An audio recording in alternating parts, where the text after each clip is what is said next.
복된 소식 아름다운 소리 AM 1590kHz 시카고 기독교 방송입니다.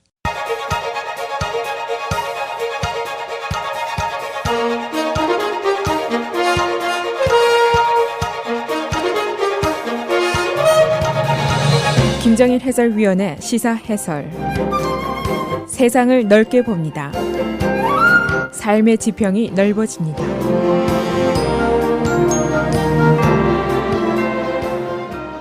이 총기 규제 문제가 9월 의회에서 다시 뜨거운 논쟁거리로 등장을 하게 됩니다. 바로 지난 8월에 데이턴 오하이오 그리고 엘파소 텍사스에서 대형 총기 사건이 일어났고 바로 이때 트럼프 대통령을 비롯한 정치권에서 총기 규제 문제를 활발하게 거론을 했지만은 다시 이 논의가 슬그머니 사라지는 기미를 보였었습니다. 그런데 바로 지난 연휴에 웨스트 텍사스에서 또 충격적인 대형 총격 참사가 벌어졌습니다. 그래서 9월 9일에 의회가 이제 가을 회기를 개원하게 되는데 여기에서 다시 이 문제가 등장할 수밖에 없게 됐습니다. 기본적으로 이 총기 규제 이슈에 대한 입장은 민주당은 더 엄격하게 규제를 하자, 또 공화당은 총기 규제가 자칫하면은 선량한 국민들의 자기 방어 권리를 저해할 수 있다, 또 위헌사항이 될 수 있다 하는 입장으로 대결을 해왔는데 실질적인 문제도 다릅니다. 신원조회, 백그라운드 체크, 또 살상용 무기 판매 금지, assault weapon ban 등의 문제가 가장 중요한 논점입니다. 여기에서도 이제 정치권의 의견이 갈라져 있습니다만은 현재 민주당이 다수인 하원에서는 새로운 총기 규제법을 이미 통과를 시켜 놓았습니다. 그러나 공화당이 다수인 상원에서는 이 하원의 법안을 처리하기 자체를 거부를 하고 있습니다. 그리고 트럼프 대통령은 오하이오 텍사스 사건 이후에 신원조회 문제 논의에 긍정적인 태도를 보였습니다만은 바로 며칠 후에 또 입장을 바꿔서 신원조회로 이 문제를 해결할 수 없다고 또 입장을 바꿨습니다. 그래서 오늘은 연속적으로 발생하고 있는 mass shooting, 대량 살상 총기 사건의 현황은 어떤 것인지, 여기에 대한 최근 정치권의 의견은 어떻게 나오고 있는지, 또 근본적인 총기 규제에 대한 논의는 어떤 것인지 살펴보겠습니다. 지난달에 있었던 엘파소 텍사스의 월마트 대형 총기 사건 이후에 바로 시카고 한인 커뮤니티에서도 이 월마트나 소수계들이 많이 모이는 곳에 가기가 두렵다 하는 사람들이 늘고 있습니다. 이 위협이 바로 남의 일이 아니라 내 주변에 있다는 인식이 늘어나기 때문입니다. 실제로 엘파소 사건의 범인은 라티노들이 미국을 침공하고 있다라는 인종차별적인 의견을 소셜미디어에 게재한 사람이고, 또 우리 주변에 있는 공공장소에 특정 소수 종교인들을 대량 고용한 것이 몇 군데 있습니다. 이 대량 총격 사건, mass shooting이라는 개념은 한 번의 공격에서 4명 이상의 사상자가 발생할 경우를 얘기합니다. 즉 무슨 원한 관계라든가 특별한 동기로 특정인을 겨냥해서 공격하는 것이 아니라 무차별 공격입니다. 즉 불특정 다수의 사람을 대상으로 특정한 동기 없이도 무동기로 공격을 하는 것인데, 그 방법이 또 문제입니다. 대량 살상용 무기를 사용한다는 특징을 가지고 있습니다. 통계를 보면은 2019년 금년에만 미국 내에서 이 mass shooting이 무려 238건이나 발생을 했습니다. 지난 8월 한 달에만 이 사건으로 53명이 사망을 했습니다. 지난 8월에 데이턴 사건 이후에 웨스트 텍사스 사건까지 합하면은 이 짧은 기간에 무려 6건이나 더 발생을 했습니다.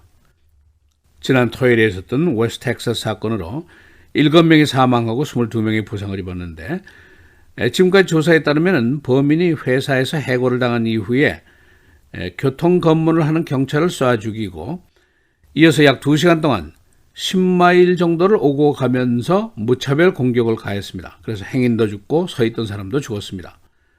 이제 그런데 문제가 더 심각한 것은 범인이 과거에 폭행 등 전과가 여러 번 있는 사람인 것으로 나타났고, 또 바로 그가 가지고 있던 무기가 AK-15 공격용 무기였던 것이 밝혀졌습니다. 미국에서 일어나고 있는 이 고질적인 참사의 원인은 우리가 이미 잘 알고 있습니다. 첫째, 제2수정헌법으로 모든 국민의 총기 소유를 보장하고 있는 나라가 미국입니다. 그리고 총기가 무려 3억 9천만 정이 거리에 깔려 있습니다. 그야말로 지천에 깔려 있다는 얘기입니다. 게다가 정신병력이 있는 사람이 이 사회에 엄청나게 많이 있고 범법자, 전과자들도 엄청나게 많습니다. 오히려 이런 상황에서 총기 사건이 없다면 이상한 그런 환경 속에서 우리가 지금 살고 있습니다.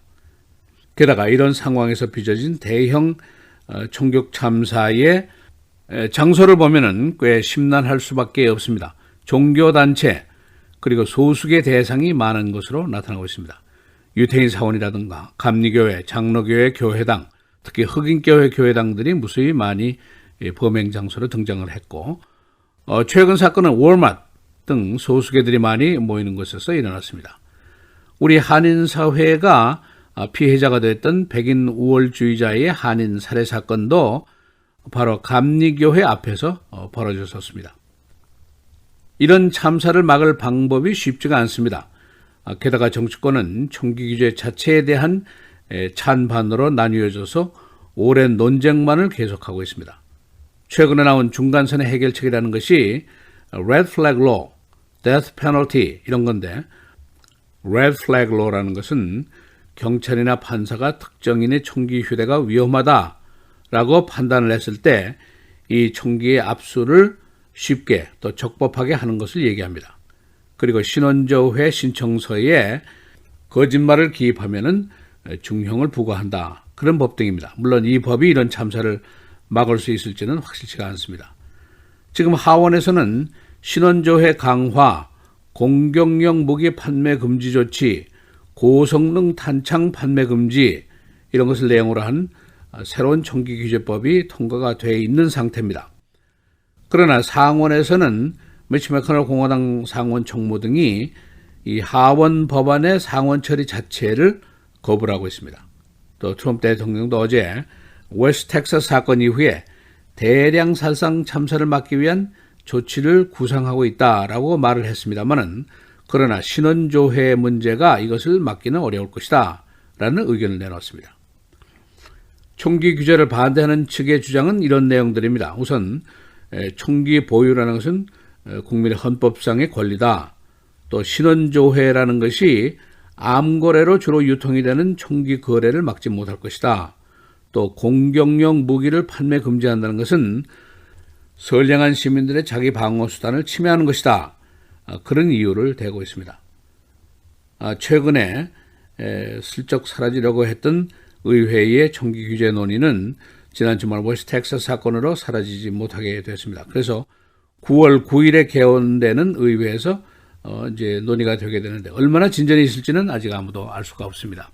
한 가지 확실하게 우리가 아는 것은 이런 대형 총기 사건이 또 일어날 것이다.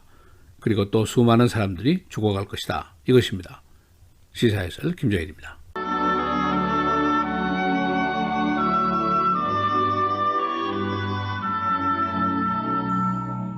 한결같지 않은 저울추는 여호와께서 미워하시는 것이요 속이는 저울은 좋지 못한 것이니라.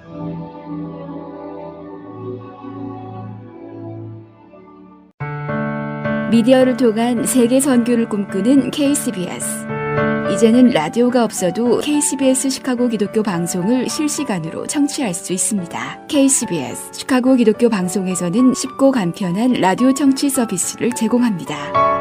스마트폰 애플리케이션 서비스 안내 앱스토어에서 KCBS를 검색해 시카고 다운타운 그림의 KCBS 아이콘을 무료로 다운받아 설치하시면 스마트폰으로 실시간 KCBS 생방송 청취가 가능합니다. 정규 방송 시간 후에는 CBS 기독교 방송이 실시간 방송됩니다. 또한 시카고 기독교 방송 웹사이트 kcbs1590.org에서 생방송 듣기 메뉴를 통해 KCBS 라디오를 실시간으로 청취할 수 있습니다. 김정일 해설위원의 시사해설 방송도 스마트폰 KCBS 앱을 통해 매일 청취가 가능합니다. KCBS 앱의 왼쪽 상단에 위치한 메뉴에서 JKIM 뉴스를 클릭하시면 다시 듣기 서비스가 가능합니다. 또한 페이스북이나 유튜브에서도 김정일 해설위원의 시사해설 진행 방송 청취가 가능합니다. KCBS 실시간 청취 서비스에 관한 자세한 사항은 시카고 기독교 방송 전화 847-583-영원구원 583-영원구원번으로 문의하시기 바랍니다.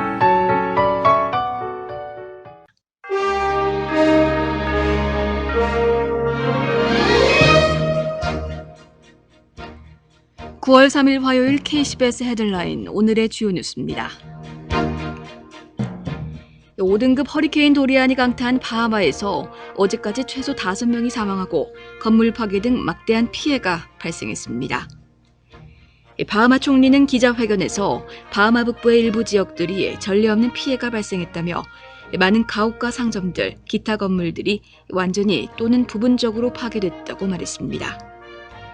바하마의 나소와 뉴프로비던스 섬에서는 전선주가 뽑히고 전선이 끊기면서 전력 공급이 중단된 상태인 것으로 전해지고 있습니다. 카리브해 섬나라 바하마를 초토화시킨 허리케인 도리안이 상등급으로 세력이 약화됐습니다. 국립 허리케인 센터는 도리안의 위력이 약해짐에 따라 오늘 새벽 도리안을 기존 4등급에서 3등급 허리케인으로 격하했습니다. 허리케인 센터는 도리안이 세력이 약해지긴 했지만 여전히 강력하다며 주민들에게 긴장을 늦추지 말 것을 당부했습니다. 도리안은 오늘 밤과 내일 오전 사이 플로리다 동부 지역 해안을 통과한 뒤 내일 밤과 5일 오전 사이 조지아주와 사우스캐롤라이나 인근을 통과할 것으로 예보됐습니다. 어제 새벽 캘리포니아 남부 해안에서 발생한 다이빙용 선박 화재 사건으로 사망자가 최소 25명으로 늘었습니다. 어제 새벽 3시경 캘리포니아 산타크루즈 섬 인근에서 다이버용 보트 컨셉션호의 화재가 발생했습니다. 컨셉션호는 화재 당시 정박 중이었습니다. 승무원 5명은 불이 붙은 직후 뛰어내려 구조됐습니다. 불이 난 컨셉션호에는 33명의 스쿠버 다이버들과 승무원 6명 등 모두 39명이 탑승해 있었고 어젯밤 25구의 시신이 발견됐습니다. 9명은 아직도 실종 상태입니다. 텍사스주 서부 미들랜드와 오데사 사이 고속도로에서 총격을 저지른 남성이 범행 전 직장에서 해고됐다고 언론이 어제 보도했습니다. 오데사 경찰서장 마이클 게케는 SSL원 네이토가 지난달 31일 범행 직전 유전 장비 공급업체인 전이우 오일필드 서비스에서 해고됐다고 밝혔습니다. 그는 범행 전 경찰과 FBI에 전화해 횡설수설하기도 했습니다. 에이토는 지난달 31일 텍사스주 미들랜드와 오데사 사이 고속도로에서 총기를 난사해 7명을 숨지게 하고 21명에게 총상을 입혔습니다. 도나 무어 변호사가 쿡카운티 검사장 자리에 도전합니다. 무어 변호사는 지난 선거에 출마해 3위를 기록했으나 이번 3월 프라이머리 선거에 재도전을 하게 된 것인데 그녀는 과거에 쿡카운티와 연방검찰에서 검사로 활약했었습니다. 현 킴팍스 검사장은 배우 스몰렛의 혐오범죄 조작 사건 불기소 처분으로 독립검사의 조사를 받고 있습니다. 연휴 기간에 시카고에서 모두 43건의 총격 사건이 일어나 8명이 사망했습니다. 이 숫자는 지난해 같은 기간의 사건 발생 4명 사망, 23명 부상보다 2배나 증가한 것입니다. 사망자 중에는 15살 난 10대 남성도 포함되어 있었습니다. 아버지와 딸이 2인승 자전거를 타고 에반스톤에서 캐나다 토론토까지 갔습니다.